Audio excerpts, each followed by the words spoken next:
Hello guys, নমস্কার।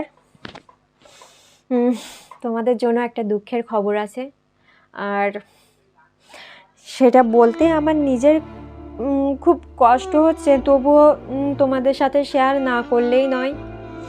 কারণ তোমরা তো আমার সব। তোমরা যে আমাকে এখানে আসার পর তোমরা যে আমাকে অসংখ্য অসংখ্য ভালোবাসা দিয়েছো, স্নেহ দিয়েছো, সেটা তো আমি কখনোই ভুলতে পারবো না। তোমরা আমাকে এত ভালোবাসা দিয়েছো বলেই তো আমার আজকে সাবস্ক্রাইবার প্রায় 40,000-এর মতো। তো এটাই হয়তো আমার জীবনের লাস্ট ভিডিও, আর এটাই হয়তো তোমাদের সাথে আমার শেষ কথা বলা, শেষ ভিডিও। আর হয়তো তোমাদের চোখের সামনে আর কখনোই আসতে পারবো না। তোমরা হয়তো আর কোনোদিন আমার ভিডিও দেখতে পারবে না।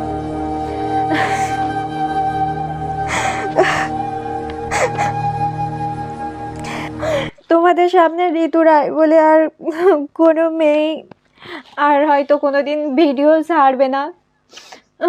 আর আমিও তোমাদের সুন্দর সুন্দর কমেন্ট আর হয়তো পড়তে পারবো না। তোমরা সবাই ভালো থেকো, সুস্থ থেকো, সেটাই আমি চাই। এটা ভেবেই বুকের ভিতরটা ছিঁড়ে যাচ্ছে, তবুও কিছু করার নেই। আমি তোমাদের খুব খুব খুব মিস করব।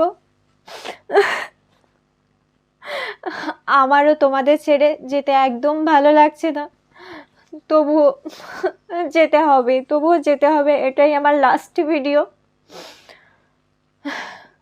তোমাদের খুব মিস করব আমি। তোমরা কমেন্টে আমাকে এত সুন্দর সুন্দর অ্যাডভাইস দিতে, আমাকে এত সুন্দর সুন্দর অনুপ্রেরণামূলক কথা বলতে, সেটা দেখেই তো আমি আস্তে আস্তে এগিয়ে যাচ্ছিলাম, কিন্তু সেটা মাঝপথে বাধা হয়ে গেল। জীবনে এরকম একটা পরিস্থিতি আসবে আমি কখনোই ভাবতে পারিনি, আর কেউ হয়তো এরকমটা ভাবতে পারে না। চলতে চলতে যে মানুষ এভাবেই পড়ে যায়, সেটা আমি আজকে অনুভব করতে পারছি। যে কথাটা বলার জন্য আর কি আসছি, আসলে ছেলে পক্ষ আসছিল আমাদের বাড়িতে আমাকে দেখতে। তো ওনারা আমাকে পছন্দ করে। তারপর ওনারা আমার আশেপাশে যারা আমার প্রতিবেশী আছে, ওনাদের কাছে শোনে যে আমি নাকি ভিডিও বানাই ইউটিউবে। তাই ওনারা এটা খুব খারাপ মাইন্ডে নিয়েছে, কারণ ওনারা এটা পছন্দ করে না যে তাদের বাড়ির বউরা ভিডিও বানাক বা এরকম কিছু ওনারা পছন্দ করে না। তাই ওনারা আমার বাবা মাকে একেবারে সরাসরি জানিয়ে দিয়েছে যে আপনাদের মেয়ে যদি ভিডিও বানায় বা এরকম ধরনের কিছু করে সোশ্যাল মিডিয়াতে, তো আমরা আপনাদের মেয়েকে আমাদের বাড়ির বউ করে আনতে পারবো না। ওনারা সরাসরি জানিয়ে দিয়েছেন। তো এটা শুনেই আমার মা বাবা বা আমার পরিবার থেকে আমাকে খুব খুব প্রেশার দিচ্ছে যে আমি যাতে ইউটিউবটা ছেড়ে দিই আর এসব ভিডিও যাতে না বানাই। তো তোমরাই বলো যে এতদিন আমি ভিডিও বানিয়ে এতদিন একটা জায়গায় আসার পরে ওনারা যদি এরকম একটা কথা বলে, তবে আমার মনের প্রেশারটা আমি কোথায় যাই আপনারাই বলুন। তো তো আমার পরিবার থেকে ওনারা একেবারেই বলে দিয়েছে যে তুমি যদি এই বিয়েটা না করো তাহলে তুমি তোমার নিজের পথ দেখো। তো এই কথা শোনার পরে কোন মেয়ে বলুন তো, কোন মেয়ে আর শান্ত থাকতে পারে?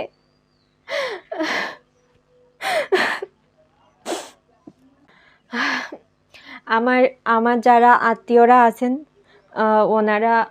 ওনারা বলছেন যে তুই যদি এই সম্বন্ধটা না করিস তাহলে তুই তোর নিজের পথ দেখ।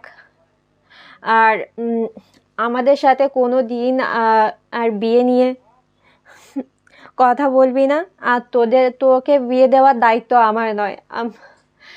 মানে আমাকে মানসিকভাবে ওনারা খুব টর্চার করছেন, আর বলছেন যে এত বড় জায়গা তোর, সামান্য একটা ইউটিউবের জন্য তুই এই জায়গাটা কেন ছাড়বি। তো বলুন তো, ওনাদের কাছে এই জায়গাটা সামান্য হতে পারে, কিন্তু আমার কাছে কি সামান্য? আমি যে তিল তিল করে যে ভিডিও বানাইছি, এত কষ্ট করে ভিডিও বানাইছি, কখনো রোদে এত এত রৌদ্র, এত গরম, তারপরেও আমি আপনাদের সাথে ভিডিও উপস্থাপন করেছি, আমার চ্যানেলে নিয়মিত ভিডিও দিয়েছি। এটা কি সামান্য হতে পারে বলুন তো? এটা কখনোই সামান্য হতে পারে না। যে বা যারা এরকম কাজের সাথে যুক্ত, যারা এরকম ভিডিও বানায়, তারাই বোঝে যে এটা সামান্য নাকি অনেক বড় কিছু। তো আমার আর কিছু বলার নেই, তোমরাই বলো যে এখন আমার কি করা উচিত। তোমরাই বলো যে আমার এই মুহূর্তে কি করা উচিত। নিজের স্বপ্নটাকে মাটির মধ্যে পুঁতে দেওয়া, নাকি সেজে গুজে বিয়ের পিঁড়িতে বসা? তোমরাই বলো, তোমরাই আমাকে সাজেস্ট করো। কারণ তোমাদের অনুপ্রেরণায়, তোমাদের ভালোবাসায় তো আজকে আমি এখানে আসতে পেরেছি। তোমরা যদি আমাকে ভালো না বাসতে, তাহলে তো আমি এখানে আসতে পারতাম না। আর আজকে থেকে তোমরা জেনে রাখো যে ঋতু রায় চ্যানেল ডেড। এখানে আর কোনো দিন কোনো ভিডিও আপলোড হবে না, কোনো দিন কোনো ভিডিও পোস্ট হবে না। এই চ্যানেলটা যেভাবেই আছে এভাবেই মরাই পড়ে থাকবে। এই চ্যানেলটা নিয়ে কেউ কোনো দিন আর ঘটাঘটি করবে না। তোমাদের সামনে ঋতু রায় বলে যে মেয়েটা সবসময় ভিডিও বানাতো, তোমাদের সাথে বিভিন্ন রকমের হাসি ঠাট্টা মজা শেয়ার করতো, সেটা আর হবে না। তো তোমরা সবাই ভালো থেকো, সুস্থ থেকো।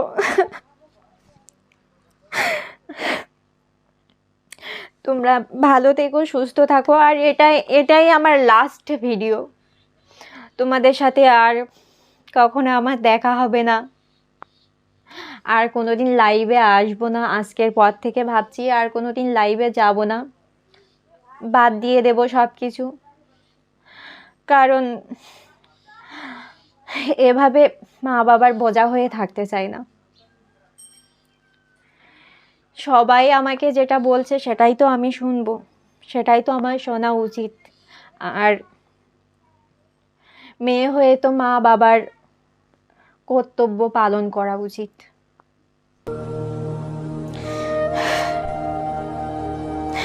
এভাবে নিজের স্বপ্নকে